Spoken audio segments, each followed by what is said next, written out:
দক্ষিণে বাড়বে তাপমাত্রা, উত্তরে বৃষ্টি। বছরের শুরুতে দক্ষিণবঙ্গে বাড়বে তাপমাত্রা। আগামী 2 থেকে 3 দিন দক্ষিণবঙ্গে চড়বে পারদ। আগামী সপ্তাহের মাঝামাঝি ফের কমবে তাপমাত্রা। কথা বলবো, প্রতিনিধি বিশ্বজিৎ রয়েছেন সঙ্গে। বিশ্বজিৎ,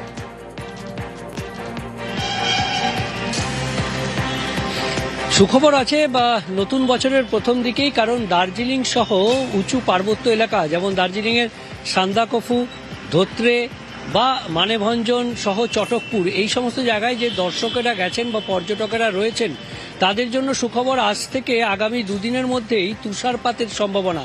দার্জিলিংয়ের উঁচু পার্বত্য এলাকায় তুষারপাতের সম্ভাবনা যেমন, ঠিক তেমনি দার্জিলিং, জলপাইগুড়ি, কোচবিহার, আলিপুরদুয়ার এবং কালিম্পং, এই যে ওপরের দিকের জেলাগুলি, সেখানে বৃষ্টিপাতেরও সম্ভাবনা থাকছে।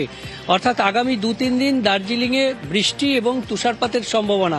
তবে দক্ষিণবঙ্গে একেবারে ভিন্ন চিত্র। দক্ষিণবঙ্গে বৃষ্টির কোনো সম্ভাবনা নেই, বরং বাড়বে তাপমাত্রার সঙ্গে কুয়াশা বাড়তে পারে। কারণ ওড়িশায় একটি বিপরীত ঘূর্ণাবর্ত তৈরি হয়েছে, জলীয় বাষ্প ঢুকবে। তাই উত্তর ও দক্ষিণ 24 পরগনা, পূর্ব পশ্চিম বর্ধমান, বাঁকুড়া, পুরুলিয়া, বীরভূম, মুর্শিদাবাদ, নদিয়া সহ বেশ কয়েকটি জেলাতে আগামী কয়েকদিন ঘন কুয়াশার সম্ভাবনা থাকছে। কলকাতাতেও অন্তত শুক্র শনিবার সব থেকে বেশি কুয়াশার একটা সম্ভাবনা থাকছে। তবে তাপমাত্রা বাড়বে। আগামী 2-3 দিনে অন্তত 3 ডিগ্রি সেলসিয়াস তাপমাত্রা বাড়তে পারে। কলকাতার তাপমাত্রাও 15 ডিগ্রি পার হয়ে যেতে পারে। তাপমাত্রা বাড়ার কথা বলছো, 2025-এর শেষে যে জাকিয়ে ঠান্ডা বঙ্গবাসী উপভোগ করেছে, সেটার এক্সটেনশন আর কতদিন?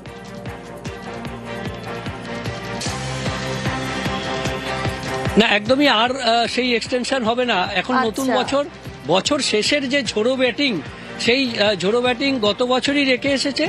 আজকে যে তাপমাত্রা কিছুটা বাড়তে শুরু করেছে, আগামী কাল পরশু বেশ কিছুটা বাড়বে তাপমাত্রা।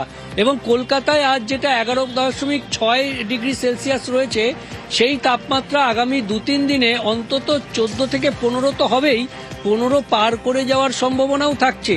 অন্যদিকে পশ্চিমের জেলাগুলিতে যে তাপমাত্রা 6 ডিগ্রি সেলসিয়াসে, অর্থাৎ কালিম্পং এর থেকেও নিচে চলে গেছিল সিউড়ি এবং শ্রীনিকেতনের তাপমাত্রা, সেই তাপমাত্রাও আগামী কয়েকদিনে 10 ডিগ্রি পার হয়ে যেতে পারে, এমনই সম্ভাবনা। তবে এই তাপমাত্রা যে বৃদ্ধি, সেটা আগামী সপ্তাহের মাঝামাঝি পর্যন্ত। আগামী সপ্তাহের বুধ বৃহস্পতিবারে ফের তাপমাত্রা নিম্নমুখী হবে, এমনই আশার কথা শুনিয়েছে আলিপুর আবহাওয়া দপ্তর। একটু আপডেট নিয়ে নেব বিশ্বজিৎ। উত্তরে বৃষ্টির পূর্বাভাসও রয়েছে।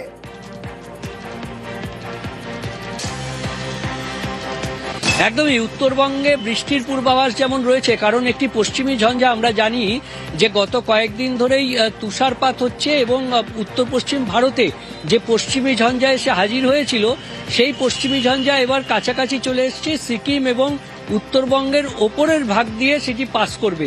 আর এই পশ্চিমী ঝঞ্ঝা যখন পাস করবে, তখন বৃষ্টি যেমন হবে, দার্জিলিংয়ে বৃষ্টি হবে। দার্জিলিং ছাড়াও কালিম্পং, আলিপুরদুয়ার এবং জলপাইগুড়ি, এই 4 জেলায় যেমন বৃষ্টির সতর্কতা থাকছে, ঠিক তেমনি দার্জিলিংয়ের উঁচু পার্বত্য এলাকা বলে জানি আমরা যেগুলো, যে সান্দাকফু, ধোত্রে এবং ঘুম, চটকপুর, এই সমস্ত এলাকা, মানেভঞ্জন, এই সমস্ত এলাকায় তুষারপাতের সম্ভাবনা থাকছে। যদিও সিকিমে বেশি তুষারপাত হবে, তবে দার্জিলিংয়ের ওপরিভাগেও এই তুষারপাত। ন্যূনতম তাপমাত্রা বা রাতের তাপমাত্রা আগামী দুদিনে দক্ষিণবঙ্গের জেলাগুলিতে 2 থেকে 4 ডিগ্রি পর্যন্ত অনেক জায়গাতেই বেড়ে যাওয়ার সম্ভাবনা রয়েছে। এর কারণ স্বরূপ এখন আমাদের উত্তর পশ্চিম ভারতের দিকে একটা পশ্চিমী ঝঞ্ঝা রয়েছে। 5 তারিখের পরে আবার তাপমাত্রা দক্ষিণবঙ্গে 2-3 ডিগ্রি কমার সম্ভাবনা রয়েছে। উত্তরবঙ্গের জন্য তাপমাত্রা আগামী 3 দিন পর্যন্ত তেমন কোনো তারতম্য হবে না, তারপরে কিছুটা কমার সম্ভাবনা রয়েছে। কলকাতা তার পার্শ্ববর্তী অঞ্চলে প্রধানত পরিষ্কার আকাশই থাকবে, তবে সকালের দিকে হালকা কুয়াশা হওয়ার সম্ভাবনা থাকছে। আর এখন তো বৃষ্টির কোনো সম্ভাবনা নেই দক্ষিণবঙ্গে, কলকাতাতেও নেই। উত্তরবঙ্গে আগামী 2-3 দিনে মূলত দার্জিলিং, জলপাইগুড়ি, আলিপুরদুয়ার, কালিম্পং, এই জেলাগুলোতে বিক্ষিপ্তভাবে একটু জায়গায় বৃষ্টিপাত হতে পারে। দার্জিলিংয়ের পাহাড়ি অঞ্চলে তুষারপাতেরও সম্ভাবনা রয়েছে একটু জায়গায়।